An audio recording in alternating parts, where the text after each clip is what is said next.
Bersama dengan Tina Meilina, Executive Vice President EVP Wealth Management dari Bank BRI, Bank Rakyat Indonesia.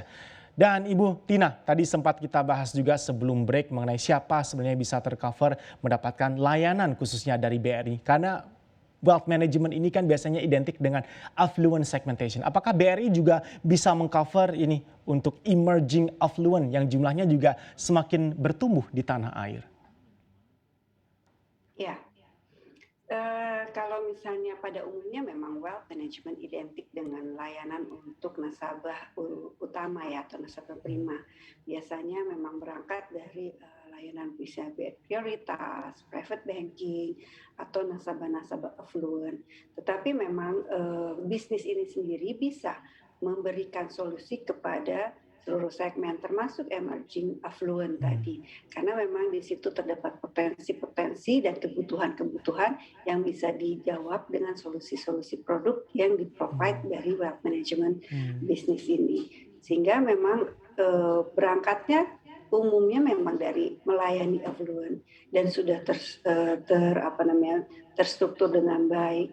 Ada RMs, ada produk, ada advisory, ada solusi-solusi perbankan lainnya. Tetapi juga sebagai penyedia jasa keuangan yang komprehensif, kita juga bisa memberikan pilihan-pilihan bagi nasabah yang termasuk ke dalam retail atau emerging affluent tadi. Seperti itu, Mas.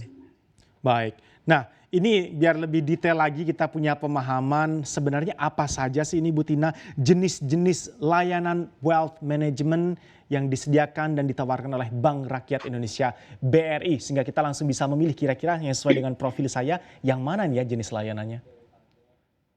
Iya, jenis layanannya pertama memang kita memberikan advice ya atau solusi atau konsultasi keuangan untuk memilih produk-produk yang dibutuhkan nasabah dalam merencanakan keuangan. Misalnya di awal dia membutuhkan proteksi, maka bank bisa menawarkan produk-produk bank insurance, mulai dari yang simple insurance yang hanya memproteksi satu risiko misalnya kesehatan saja, atau juga produk asuransi yang ada unsur investasinya seperti unit link.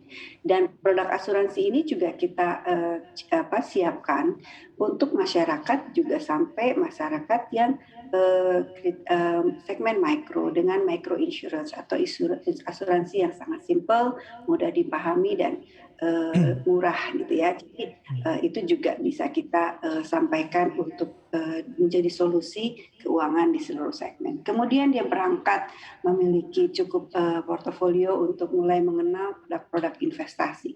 Nah, produk investasi juga tidak selalu identik dengan harus banyak uangnya, besar penempatannya, tidak. Karena produk investasi sekarang sudah bisa dimulai dari Rp100.000 untuk reksadana, sudah bisa mulai dengan membeli saham satu lot misalnya bisa Rp300.000, bahkan obligasi negara pun sudah bisa dibeli dengan nominal investasi 1 juta. Jadi memang itu adalah produk-produk yang bisa dipilih oleh masyarakat bila membutuhkan advice atau wealth management produk di BRI.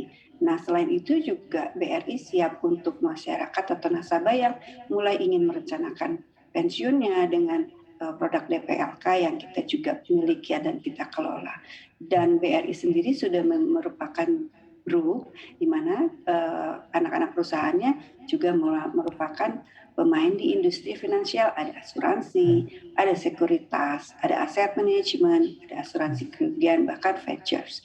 Nah, itu semua dikemas nantinya dikelola untuk menjawab semua kebutuhan dari solusi-solusi tadi untuk mencapai tujuan finansial dari nasabah. Seperti itu kira-kira produk dan jasa yang kita siapkan. Ya, Ibu Tina ini melanjutkan pertanyaan umum dari kita semua. Tadi kalau saya sudah paham bahwa ada layanan wealth management, kemudian kapan saya harus mulai dan siapa saja yang bisa menggunakan layanan tadi. Ini pertanyaan umum adalah bagaimanakah saya bisa mendapatkan semacam pendampingan atau advisory sehingga saya ini benar-benar paham akan diarahkan kemana sesuai dengan profil dan juga resiko yang harus saya pahami. Pendampingan atau advisory ala Bank BRI ini seperti apa untuk layanan wealth management, Ibu Tina? Iya, Jadi pendampingan atau advisory memang di BRI dimulai dengan memberikan jasa layanan keuangan kepada nasabah prima dengan yang kita kenal dengan layanan nasabah prima dengan brand yang kita angkat itu BRI Prioritas dan BRI Private. BRI Prioritas sendiri memang mengelola portofolio minimal 500 juta yang terdiri dari produk bank dan produk non-bank investment atau insurance.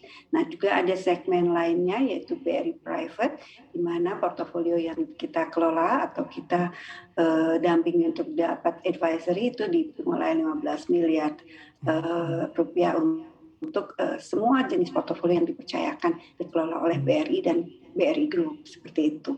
Jadi di situ akan ada tim yang menjadi pendamping nasabah atau advisor yang sudah certified juga. Ada priority banking officer, ada private bankers. Jadi armada-armada inilah yang memberikan pendampingan bagi klien atau memberikan advice finansial produk apa yang tepat sesuai kebutuhan nasabah dan sesuai risk profile yang sudah kita pelajari bersama dulu. Seperti itu kira-kira. Ya. Jadi bagaimana memberikan layanan advisory. Ya, Bu Tina, tidak perlu untuk menjadi kaya raya sekali untuk bisa menggunakan layanan produk wealth management khususnya dari Bank BRI. Tetapi ini adakah batasan minimal yang harus kita penuhi, Bu, dari jumlah aset atau dana kelolaan bagi seorang nasabah wealth management di Bank Rakyat Indonesia BRI? Iya, kalau untuk menjadi pribadi terpilih atau member dari layanan BRI Prioritas memang ada, yaitu minimal 500 juta untuk portofolio total yang kita percayakan untuk dikelola oleh kita.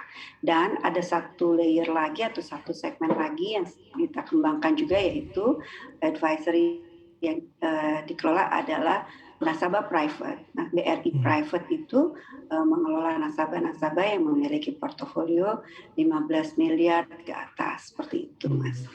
Baik, bisa dimulai dari 500 juta rupiah.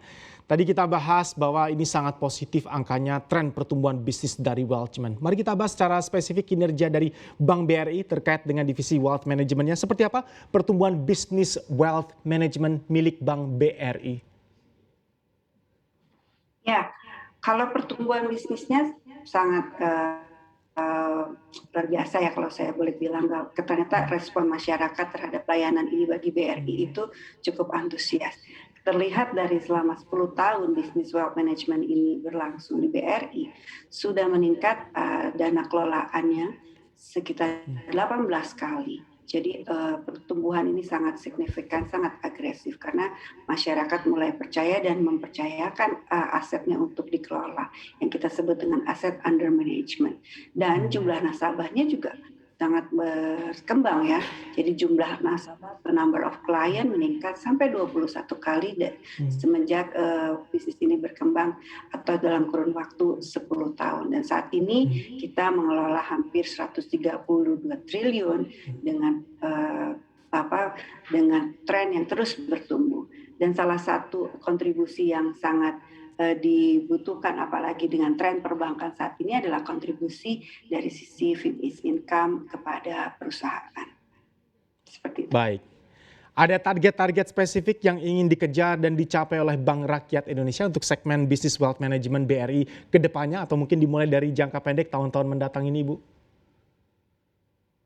Tentunya pasti ada ya, kalau ini saya membidangi sebuah unit yang memang bisnis owner, pasti ada target-target yang harus kita capai terus.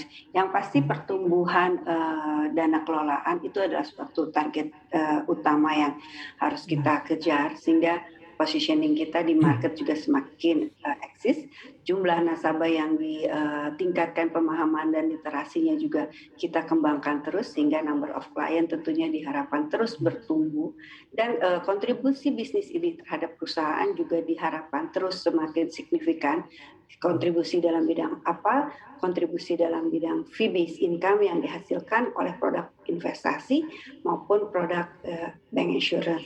Dan tentunya ini semua tentu harus didukung dengan komitmen karena memang dalam menjalankan bisnis ini wealth management BRI cukup unik karena memberikan solusi tidak hanya untuk tadi affluent and up, tetapi juga all the client that ada di BRI dan pastinya membutuhkan solusi-solusi keuangan yang meliputi perlindungan, pertumbuhan, dan peneruskan kekayaannya kepada keturunannya atau seterusnya. Seperti itu, dan memang itu semua kenapa target-target ini harus dicapai, karena memang BRI berharap bisa terus memberi makna bagi Indonesia, terutama dalam peningkatan literasi atas pemahaman keuangan yang secara komprehensif. Seperti itu. Baik. Ibu Tina Melina, sebagai penutup, apa yang ingin BRI sampaikan kepada existing nasabah maupun calon nasabah bahwa sangat penting untuk kita mulai memikirkan bagaimana kita bisa melakukan proteksi dan juga berinvestasi, khususnya melalui layanan wealth management dari Bank Rakyat Indonesia, BRI. Ya, bagi masyarakat yang pastinya menginginkan kebahagiaan finansial di masa depan, mari kita bersama untuk terus meningkatkan pemahaman kita tentang kebutuhan keuangan kita, dan there is a lot of opportunities yang bisa dimanfaatkan bersama, dan gunakanlah jasa perbankan untuk memberikan advice yang tepat dan sesuaikanlah pilihannya dengan profil masing-masing. Karena kita sebagai perbankan selalu ingin mendampingi nasabahnya untuk stay on the bright side of the financial happiness. Mungkin itu dari BRI, dan gunakan terus jasa kami untuk memberikan advice, karena memang itu yang sekarang sedang sangat dibutuhkan oleh masyarakat, sehingga financial freedom, financial happiness itu bisa bersama kita kembangkan. Mungkin itu dari kami. Terima kasih. Ya, Ibu Tina, poin yang sangat kuat sekali untuk memotivasi kita semua stay on the bright side sehingga ada kebahagiaan finansial di sana. Apa sih Ibu kekhawatiran atau mungkin kesalahpahaman yang harus kita hilangkan terkait dengan produk-produk wealth management ini, dan adakah tips dan strategi dari BRI khususnya agar kita tidak terlalu banyak khawatir dengan tadi kekhawatiran harus memulai dari mana, kemudian apa saja yang harus saya hindari? Ada tips dan triknya Ibu untuk wealth management layanan ini? Iya, mungkin tips dan triknya adalah pada saat kita mau mulai berinvestasi, kita harus memiliki prinsip kita mulai sekarang. Jangan ada. Kemudian saat kita mau memilih investasi atau proteksi atau solusi finansial apapun, kita kenali diri kita. Jangan salah memilih produk yang tidak sesuai dengan profil. Pada saat memilih partner atau institusi atau provider penyedia produk itu, kita yakinkan kita mengenalnya, sehingga kita memiliki pemahaman yang kuat tentang apa yang kita pilih, dan jangan berhenti bertanya dan mencari advice dan mencari informasi, karena semua itu sangat tersedia luas di masyarakat dan bisa diakses anytime dan melalui apapun. Jadi pada saat berinvestasi kita sendiri harus membekali diri dengan pemahaman yang cukup dan mulai sejak ini, seperti itu. Baik. Tina Melina, Anda adalah EVP Wealth Management dari Bank Rakyat Indonesia BRI. Ibu Tina, terima kasih banyak sudah banyak berbagi informasi dan perspektif bersama kami. Sehat selalu Ibu Tina, selamat pagi dan sukses untuk Bank Rakyat Indonesia. Install aplikasi kami CNBC Indonesia di Google Play Store dan App Store untuk mengikuti perkembangan terkini berita bisnis dan ekonomi.